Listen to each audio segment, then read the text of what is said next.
अस्सलाम वालेकुम। उम्मीद करता हूँ मेरे यूट्यूब के तमाम दोस्त बख़ैर वाफ़ियत होंगे। मैंने जब नया नया चैनल बनाया था तो मेरी ये ख्वाहिश थी कि मेरा चैनल रैंकिंग में आ जाए।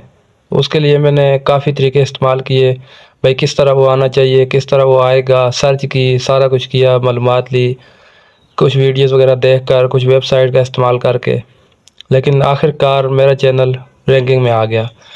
तो यकीनन आप भी इस तरह की सोच रखते होंगे। अगर आपका नया चैनल है और आप चाहते हैं कि भाई वो रैंकिंग में आए, सर्च में आए, सर्चेबल हो, तो उसके लिए मैं आज अपना जो तरीक़ाकार मैंने अपनाया था वो तरीका मैं आपके साथ शेयर करूंगा कि आपने किस तरह कौन सी सेटिंग करनी है वाईटी स्टूडियो में, यूट्यूब में, या जहाँ पर भी आपने जो भी सेटिंग करनी है वो सारा तरीक़ाकार मैं आपको बताऊंगा कि आपने किस तरह से अपनी सेटिंग करके अपने चैनल को सर्चेबल बनाना है या रैंकिंग में लेकर आना है। तो चलते हैं अपनी वीडियो की